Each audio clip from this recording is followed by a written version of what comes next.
Good evening. Welcome to Left, Right and Centre. I'm Vishnu Shom on the programme tonight. Delhi all set for G20, but in case you're still confused about how you can travel from one place to another despite the security presence, we'll bring you a solution. The CEO of MapMyIndia is with us.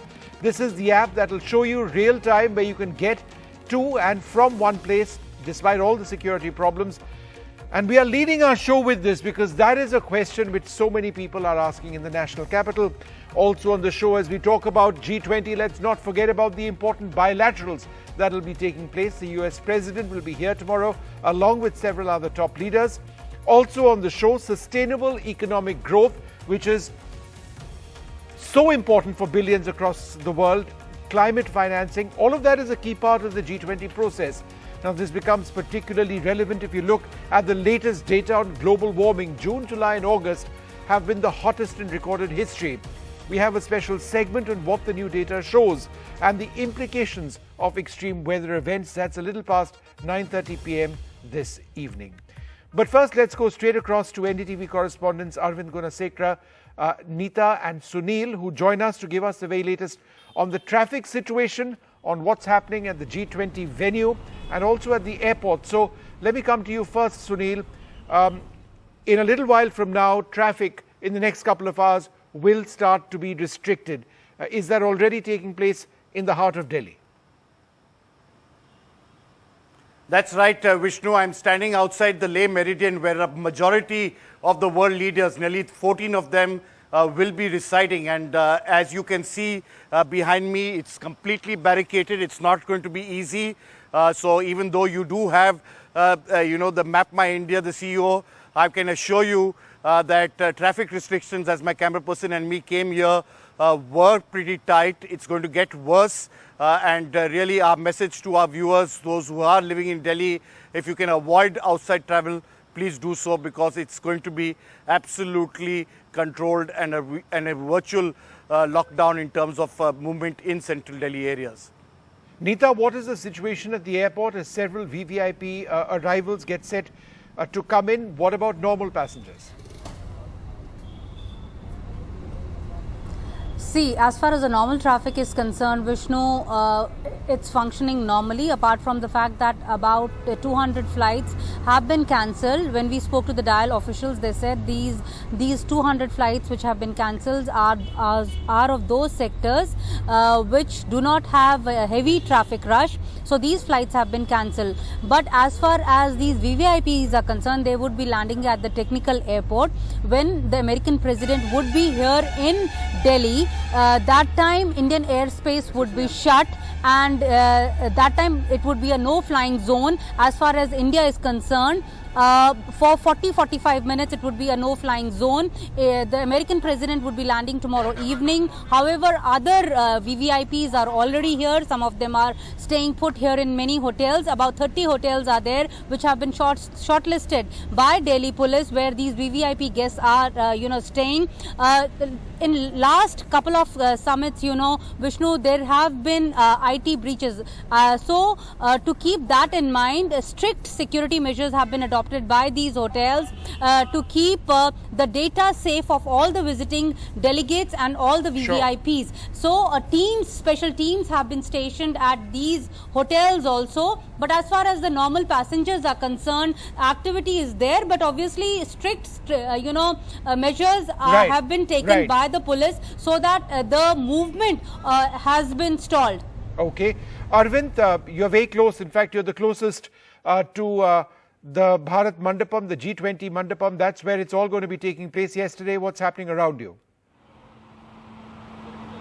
Yeah, Vishnu, we are standing right outside Bharat Mandapam. This is the place where the G20 summit will take place. And what we are seeing now is that the free flow of traffic here, though huge deployment of police personnel, not just Delhi police personnel, along with paramilitary forces are also deployed here. But for now, the traffic is very much free, and there is a free flow of traffic, though police personnel are here regulating the traffic. And what we are being told by Delhi police personnel here is that they will restrict the traffic flow here sharply at around 5 a.m. So from 5 a.m., this will become a regulated area, and that's where no traffic apart from those permitted vehicles. Apart from those permitted vehicles, no other vehicles will be allowed to ply in these roads. So that's why what we could see is that not just Delhi police personnel, but even paramilitary forces are also deployed here.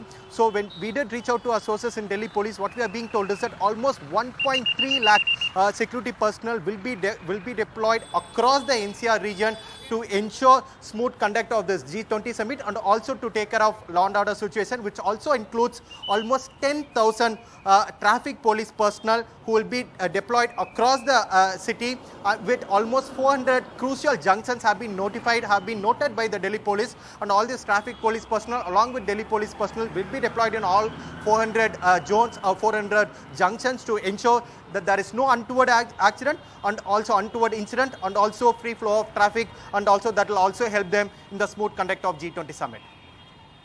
All right, well, thank you all very much for being with us. We're joined now by a very special guest. Rohan Verma is the CEO of MapMyIndia. MapMyIndia is an Indian app. It gives us fantastic solutions to get from one part of our country to the other. I use it all the time. It does work quite well. And the reason we are talking to him is because so many of you have written in to us and said, what's going to happen to us during the G20 days? How are we going to get from point A to point B? I don't understand the locations which have been mentioned by the police because it's not easy to find those locations. Therefore, I can head in a particular direction, but what if I actually get stuck? So I've got before I go across to Rohan, I've actually got the app up with me over here. Just to show you the three-dimensional view that it offers. It's got several other modes as well. And, you know, it operates like most other apps. You just have to search for a particular location. For example, I've got Indira Gandhi International Airport already marked. And you click on directions below and you can go on the best route. And then if you hit start, like any other app, it'll give you the best way of getting there right now. And it says, it tells me I'll reach in 33 minutes. I'm 21 kilometers away. This is actually the best view to see it at night. But this is not necessarily what you're going to be seeing if you're up early tomorrow morning in traffic restricted areas. If you want to get to a place, then they will tell you how to get there, taking into account the route diversions which take place.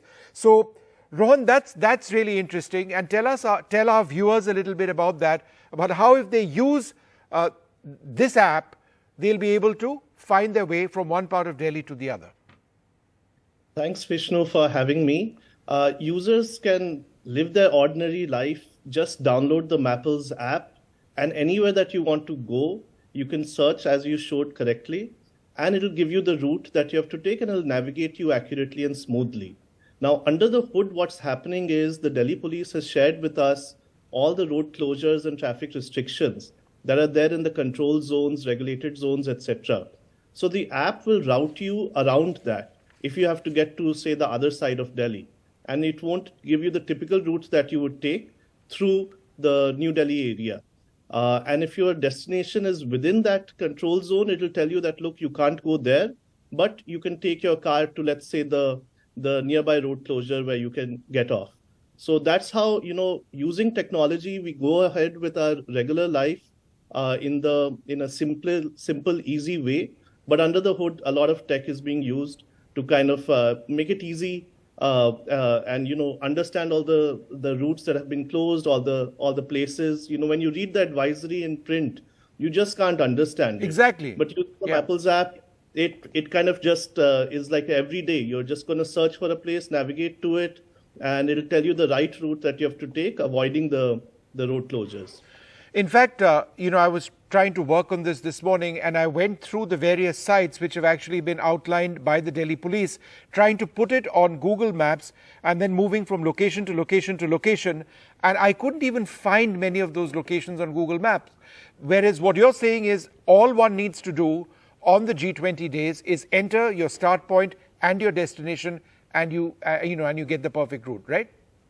That's right. I mean, we're very happy the Delhi police kind of reached out to us, embraced us. They tested out our tech. They tested out Google's tech. They found that couldn't solve their problem.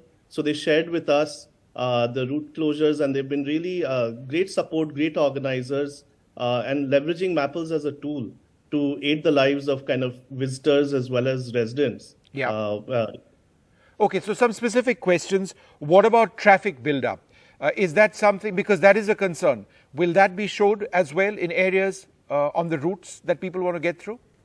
That's right, Vishnu. We continue to show you real-time traffic on the map. It gives you voice guidance. So if there is traffic buildup, you'll see that. We're also allowing users to post any difficulties they have on the map when they're navigating. If they see traffic jams or bottlenecks or kind of unshared or unannounced road closures or any untoward incident, people can simply post it on the map. It's like a hyper-local social media. And because we're in touch with Delhi police, we'll be able to kind of convey that. They'll be able to use that to kind of respond to any such kind of untoward or unplanned incident, all with the idea of making this smooth, this massive logistical exercise of G20. You know, I think quite apart from this, the fact that you have chosen to make an Indian app using Indian satellites to an Indian requirement is really impressive. What is the future of the Mapples app? Yeah, absolutely. I mean, if you use the Mapples app and you've been kind enough to talk about it, there's so many more features that are relevant to India, like junction views when you have to figure out whether you have to go up a flyover or avoid it. In Google, it's just two squiggly lines. You can't really make the difference. But in Mapples app, it kind of clearly shows you in 3D whether to climb or avoid the flyover. We've been doing this for 28 years, building the most advanced digital maps down to house address level in 3D and 360. It's just a shame that people didn't know about Mapples because Google goes preloaded on Android phones. But in the last few months, we've seen millions of users download it as they've realized that, it's far more advanced and far more suited for India. So we're very excited about the future. And also as part of digital public infrastructure, the whole Mapples MapMyIndia stack of maps and technology is not just for India. We can export it to the global south, other countries, just the way payments and UPI is being exported. Even Mapples MapMyIndia can be an Indian technology platform that can be used to serve the other countries. And we're excited about that future too. But Rohan, I have a grouse with your app, and that is that I don't get to see very high resolution satellite imagery, which I love. Why is that? No, absolutely. Actually, the regulations didn't permit, high resolution satellite imagery, but somehow these foreign apps have skirted that. We've tried to stick to the Indian regulations. We're supporting ISRO with ISRO satellite imagery is what we show. Over time, ISRO will have high resolution imagery. So we really hope that, people support the Indian ISRO, which has been a great mentor to us, as well as MapMyIndia, and don't allow the foreign apps, just because they're foreign, they are able to kind of skirt regulations. It's quite unfair. And then people believe that it's better. So we've stuck to the Indian regulations. We want Indian technology too, and we want Indian people to support us. All right. Well, it's been fantastic speaking to you, Rohan. Day after tomorrow, I get to work at about 4:30 a.m. To head to the Bharat Mandapam, and I'll be using your app as I drive in, and hopefully, we'll see how well it works. Thanks very much, and congratulations. It's a great, it's in public interest to actually have this out. Thanks very much indeed. We're going to move on now to the next part of our program. Let's turn our attention now on a key bilateral that is set to take place. The US President Joe Biden set to visit India as well. India and America have had a remarkable bilateral meeting which took place recently in Washington. I think the idea of the United States is to take that process forward. Will that actually happen during G20? And where does America actually see this G20 process? We've got Nish Acharya with us, advisor to the Biden administration. Great to have you in the studio and not talk to you virtually over Zoom or something else. Ambassador J.S. Mukul with us. Alexander Slater, Managing Director of the US-India Business Council, with us as well. Thank you all. But Nish, let me come to you first. What is the expectation as far as the bilateral is concerned? So I think the expectation is to build upon the great success, not just of the June meeting, but over the last few years. I think what we've seen in the U.S. and India over the last, particularly 4 or 5 years, is a buildup of the bureaucratic relationships, agency relationships, defense, policy making, State Department relationships.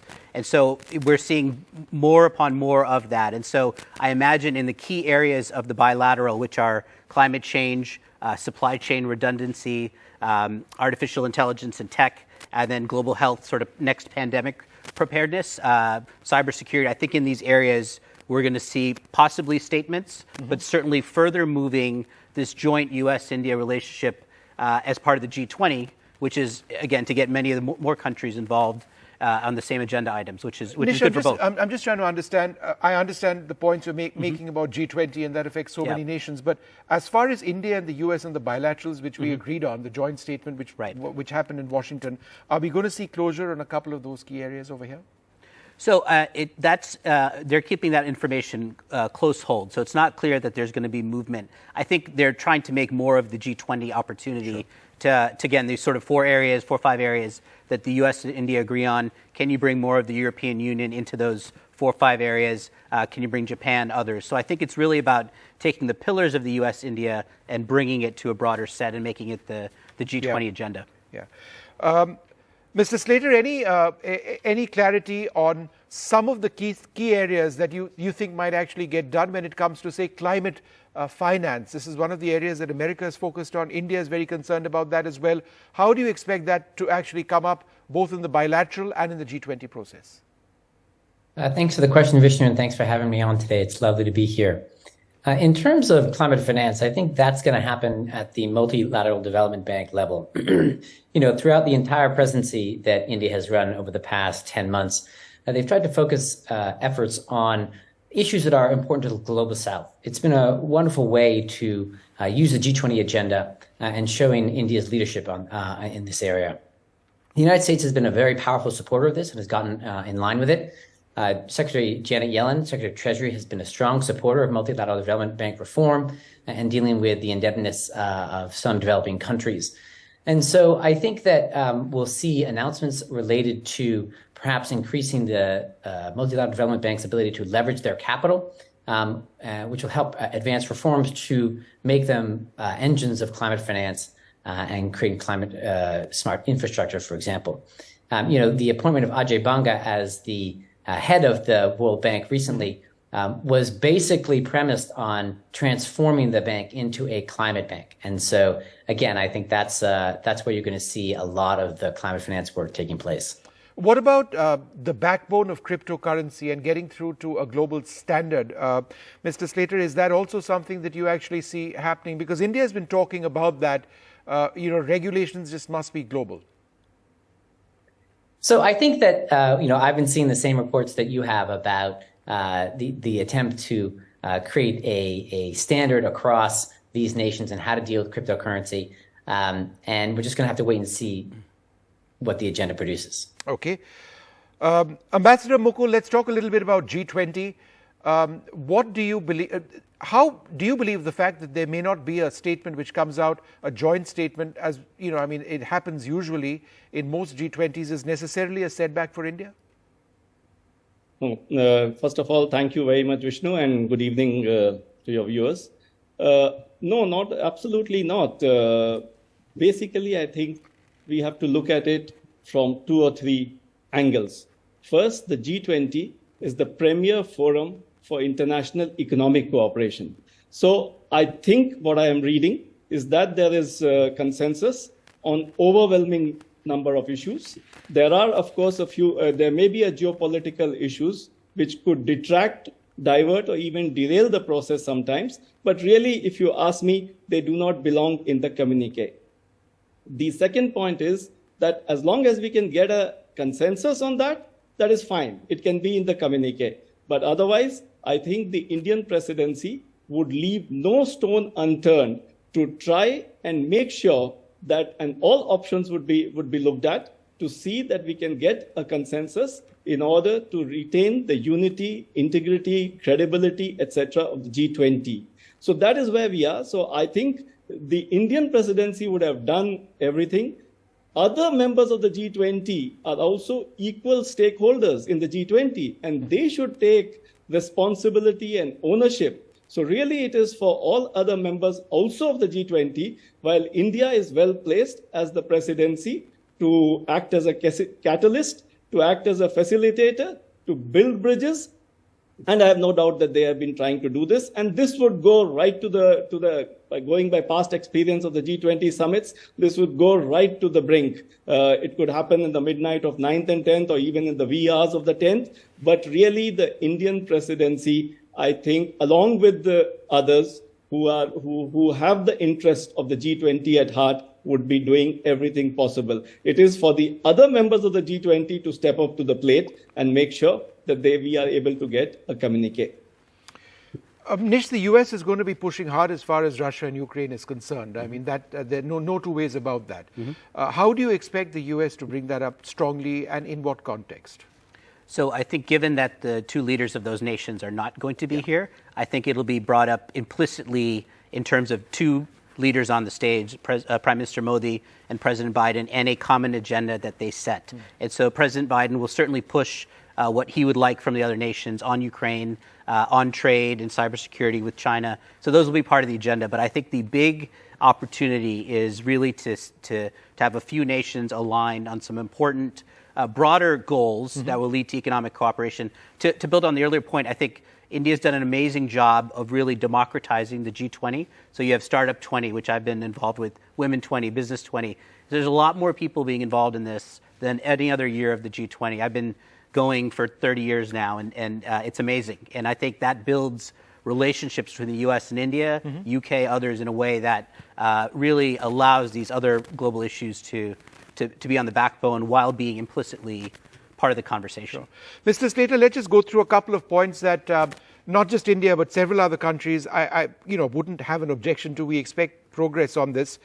Leveraging capital for multilateral development banks, number one, and the effort to get multilateral development banks to triple lending to poor and developing countries. How is this, something which I'm sure the United States and India see eye to eye on? Absolutely. I worked at the World Bank group myself for 5 years. I worked in the President's office there and the World Bank Treasury. And while I was there, I was working on initiatives to help make the balance sheet, make the use of the bank's balance sheet more efficient, especially to facilitate infrastructure investments across the developing world. And this is of critical importance, and it's been on the agenda for some time. And you see that the two countries are both seized by it. The G20 process, we're focused on the G20 meeting right now because it's the leaders meeting, it's the culmination. But that's the thing to remember, right? This is the end of all the work that's been happening over the past year during the presidency.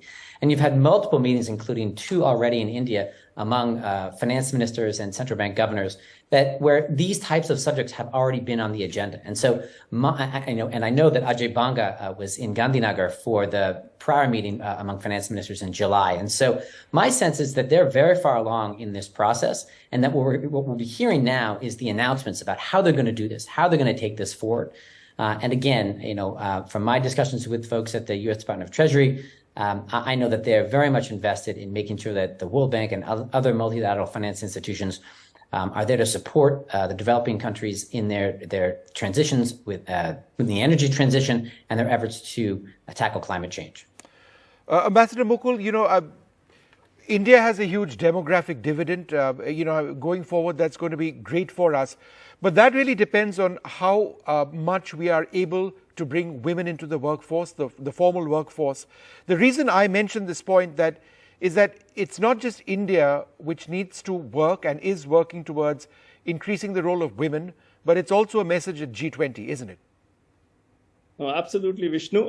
One of our key priorities has been bringing about gender equality and women empowerment.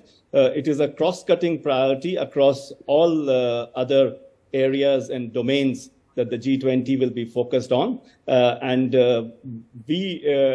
am personally very confident that when the result is out, I don't want to prejudge the result, but when the result is out, we will have, on the basis of what we have seen from the various ministerials that have happened, a very rich menu of achievements, including on the subject of women empowerment. In fact, if I could recall, the G20 Development Working Group, whose report was endorsed by the G20 development ministers at their Varanasi meeting in June this year, had very far-reaching and impressive recommendations in this area. And I think the short point is that we are trying to get the G20 to mainstream gender equality and women empowerment, moving on from development for women to women-led development.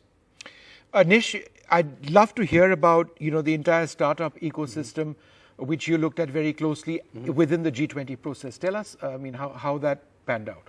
Yeah, so it's a great process set up by Atal Innovation Mission, which is the Prime Minister's initiative on innovation and entrepreneurship.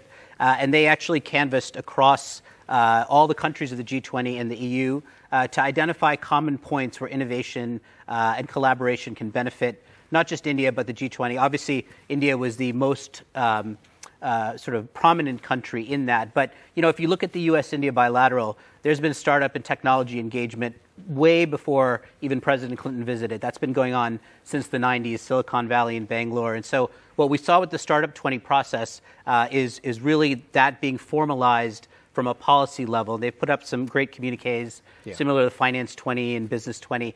And the event I'm here for has brought together 40 startups from 12 of the G20 countries called Impact G20X. And the idea is to just talk about the global startup community and India as a pillar for that. And not just cybersecurity and AI, but agriculture and water. And if you're going to hit these climate change goals, you really need technology that's available for the masses in a village in India. Yeah. And so I think the leadership from Atal Innovation Mission to coordinate that, I think they've convinced the Brazilians to take that on and continue it next year. And so that's real change. That's more than a few leaders in a room. That's lots of people talking about big problems. Yeah. Mr. Slater, digitalization, something that India seems to be doing quite well. Do you believe, the model of digital governance, which is doing well in India now and is growing, is something that can be replicated in other countries, parts of the G20? So I think there's been a robust discussion on digital public infrastructure, for example, as part of the G20 process. And I think the way that India and other countries have approached this is quite wise. It's putting the technology out there, offering to share it, but recognizing that it has to be tailored to the local circumstances. Things that work in one country may not work in another. The G20, while it represents 85% of the global economy in terms of GDP, 75% of trade, and 2/3 of the world's populations, the countries have different cultures, are different stages of their development. And so, there's not a one-size-fits-all approach to this. And so putting the technology out there, whether it's, an authentication platform like Aadhaar or finance infrastructure like UPI. These are opportunities for countries to kind of pick and choose and see what works for them. And so I really like the way that the G20 has come together on this with India's leadership to make this technology available, but not force it on anybody and offer to kind of help provide technical assistance on setting up their own processes and implement them. So India's done a great job in this regard, and I think other countries have really taken a wise approach to it too. Ambassador Mukul, we keep hearing about financial inclusion and a likely action plan being brought into this G20 process, perhaps finding mention in the joint declaration if there is one, if there isn't one in the communique. What do we mean by that? So basically, I think we have already seen what India has done with regard to the JAM Trinity, the India Stack, etc., the Jan Dhan, Aadhaar, and the bank accounts. And I think that is there for others to look at. So if I could also go back to the point which was made with the last speaker with regard to the digital, frankly, I think India's digital prowess is something that we will be showcasing through the process of the G20. And I think it is for all the global South countries and others to pick it up. For example, the CoWIN Act. The CoWIN app was used to deliver 2 billion vaccines in an orderly manner. I mean, that's something quite remarkable. Similarly, our UPI platforms are there again on the financial side that you mentioned. A recent report said that the consumption of data in India is today more than that of the United States and China combined. So yes, technology transformation, digital public infrastructure, including on the financial side, I think is very much something that will be a major achievement of the summit and has already been showcased to all our partners in the G20 during the process. And if I can also go back to the point made earlier about the S20, the Startup 20. Yes. In fact, two of our major achievements in terms of structures would be the engagement group on Startup 20, which will be an Indian contribution. There are totally now 11. There were 10, and the Startup 20 S20 has come about. And the other one would be the working group on the Sherpas track called the Working Group on Disaster Risk Resilience and Reduction, which will be the 13th working group on the Sherpa's track. So these are, of course, our major achievements. But as I said, they will all come out in the final document that'll be there. So we are all going to be waiting for that. Thank you, gentlemen, very much for being with us. Joined now by a very special guest, Lisa Curtis. Lisa is a Senior Fellow and Director of the Indo-Pacific Security Program at the Center for New American Security. Thanks very much, Lisa, for being with us. The US President coming to G20, it's not just important for G20, also bilaterals. Are there important takeaways that you expect or what you suggest that the United States might expect? Well, I think the visit by President Biden to the G20 will be a major highlight of the meeting. I think there was some disappointment that President Xi Jinping pulled out at the last minute, although I think that's more reflection on him than the G20 or India or anyone else. I think it reflects that a certain lack of confidence or weakness. So I think that, the attention will shift to the U.S.-India bilateral, what can be accomplished between them on the sidelines of the G20. And I think it follows a very successful visit by Prime Minister Modi to Washington. So I think there will be plenty to talk about, to finalize in terms of some of the initiatives that have already been started between the two. And I noticed that there have been a recent reduction of tariffs. India has reduced some tariffs on some imports from the United States. And the U.S., of course, has reduced tariffs on steel for its imports from India. Yeah. So I think there's likely to be a sense of goodwill and positivity and continued progress on the U.S.-India relationship. And as far as the G20 goes, I expect it to be a very successful event focusing on things like economic development, digital infrastructure, the clean energy transition, all of these issues that India has been spearheading, over the last 9-10 months. And so I expect it to be a successful meeting, even if they are not able to complete a joint statement, which of course is a major concern. Lisa, how significant is Xi Jinping's absence from this G20 process? Well, I think that Xi Jinping's last-minute decision to not attend the G20 is disappointing. But I think it's more a reflection of him making a bad decision than a reflection on the G20 itself or its importance or India's role as the president of the G20. I think that China had released this very controversial map showing Arunachal Pradesh as part of China. It did that 1 week before the G20, so it seemed that China was almost trying to make an excuse to not travel to the G20. So I think it will still be a successful meeting.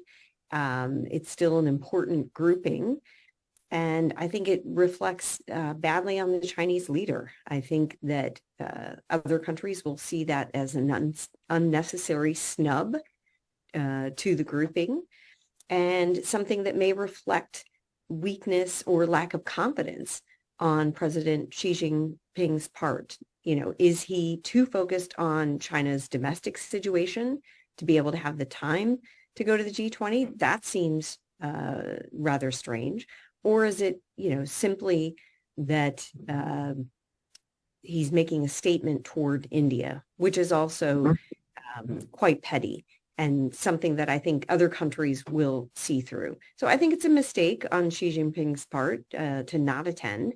And it just means that China won't have as strong of a voice in the grouping. All right. Well, thanks very much, Lisa, for joining us, sharing your thoughts. It's going to certainly be an interesting next couple of days. It's official. This summer is the hottest on record by a large margin.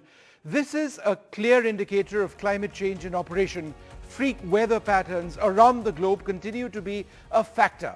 What we can now share with you are some key data points in the latest report by the Copernicus Climate Change Service on behalf of the European Commission. The results, in fact, are staggering, and we'll be looking at the implications as well. For starters, the June, July, August months this year have been the warmest on record globally by a large margin, with an average temperature of 16.77 degrees centigrade. That's 0.66 degrees above average. These 3 months, June, July and August, have seen record-breaking high sea surface temperature anomalies in the North Atlantic and for the global ocean at large. Summer of 2023 has seen marine heat waves in several areas around Europe and across the Mediterranean in July and August. These 3 months have seen above average precipitation over most of Western Europe, with local rainfall records broken, leading to flooding in Western and Northeastern North America, parts of Asia, Chile, Brazil, Northwestern Australia as well. In contrast, Iceland and alpine regions in Europe, southern Scandinavia, southern North America and most of South America experienced drier than average conditions. In some regions, these dry conditions led to significant wildfires. So, what is the direct link to India, and how is India being impacted? Now, to understand that, we need to understand the term Climate Shift Index, or CSI. So what's CSI? In simple terms, CSI analysis quantifies the influence of climate change on daily temperatures across the world. We are now at a CSI level of 3, which means that the extreme weather events that we now see and what we are talking about are at least 3 times more likely to have happened because of climate change. So in terms of India, according to the NGO Climate Trends, which tracks this closely, 3 Indian states, Kerala, Puducherry and the Andaman Islands, experienced warmer temperatures more than 60 days at that CSI level of 3. In other words, they have been significantly impacted by climate change factors. 11 Indian states experienced average temperatures of 1 degree centigrade or more than the long-term 1991 to 2020 average, right? So that is a huge concern there. And 5 Indian states had a summer average CSI of about 3. In other words, 5 states had higher summer temperatures directly linked to climate change. So absolutely incredible temperatures, and that's not a positive situation as well. We've got a wonderful guest with us, Dr. John Nairn, joining us, Senior Extreme Heat Advisor at the joint WHO, World Health Organization, World Meteorological Office at the World Meteorological Organization. Thanks, Dr. Nairn, very much for being with us. In simple terms, what does this rise in temperatures, and it's a consistent rise now, mean for billions of people around the world? Yes, unfortunately, the trend is very evident that we are on a rising trend, and we are seeing that the rising trend will impact strongest through the tropics to begin with, even though we are seeing quite significant signals through the mid-latitudes, through Europe and North America and China. We are expecting to see the strongest signals through the tropics, subtropics. So we must prepare for more of these types of conditions. Dr. Nairn, we've just in India gone through floods in the state of Himachal Pradesh. We've seen freakish weather conditions where, despite very intense rains in some parts of our country, the overall monsoon numbers are fairly low. It's not going to be a normal monsoon at this rate. Is this also because of climate change? Most definitely. An example I can think of at the moment is what they call the Omega block that's over the Europe right now, where we see the link between heat wave with flooding systems either side of those that massive heat wave that's been sitting here lately. So we are looking at a connected world of extreme conditions. The global patterns will mean that we see a chain of heat, high rainfall areas followed by heat, followed by high rainfall areas. So that will be what we continue to see. Unfortunately, the warmer globe will produce a higher capacity to rain. We know that for every 1 degree, we will get between 7 1 degree of warming, we will get between 7 and 10% more water vapour held in an atmosphere. And when we do get those events that can lift that moisture and form the rain systems, we will see more intense rain.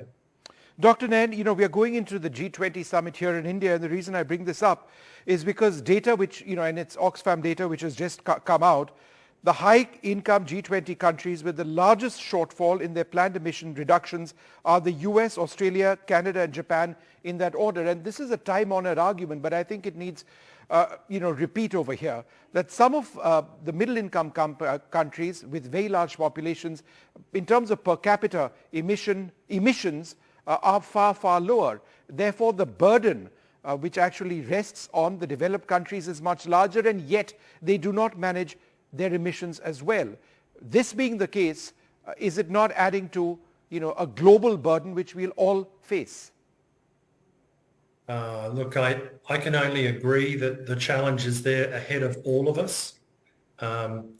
Myself, I'm from Australia, so I've witnessed how harsh it can be even for my communities at home. I think the political will needs to grow. I think the transition to clean fuels is certainly on the agenda, but we need to also build the infrastructure that will enable us to employ those new strategies, and that's certainly where I hope people will concentrate on their investments in the future.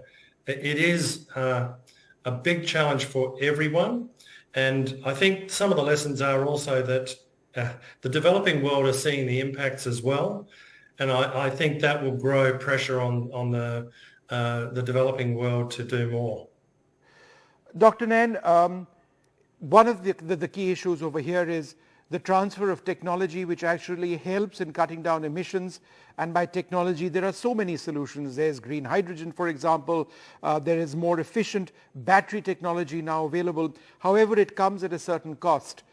If the world doesn't get around to solving the cost issue, right, there are a large number of countries and societies will not be able to afford these technologies which are otherwise fairly developed. Unless that cost issue is sorted out, what in your opinion is the likely fallout? I think the trajectories that we're seeing in the climate signals mean that our communities must find those solutions. There is no alternative. Everything that I see in the data says that we're going to see more of these events, not less. And that as we move into this coming El Nino season, when we would expect to see even warmer globe, we would expect to see even more evidence of impact across the entire world. I do not think it will. It must change. It must change. And I think you'll see the pressure grow in every domestic economy to change, and that must mean that there is a transfer over time. Dr. Nain, let me ask you a specific question, and I'm just reminded of a huge project which I was involved in several years back when we dived into the Arabian Sea and the Bay of Bengal to film the impact of global warming on India's coral formations.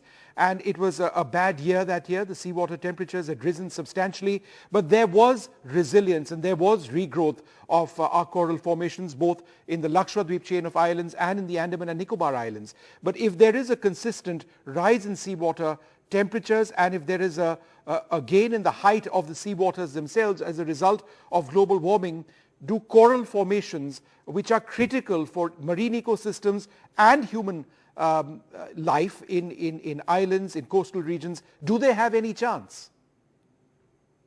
I'm certainly not the marine expert, but I am a physical oceanographer as well, and I agree with you that those signals are coming through loudly. This year we have seen globally the warmest oceans that we have, which are bringing on many more locations with marine heat waves, and they are impacting the coral. I'm very conscious of the degradation that's occurring around Florida over this last season.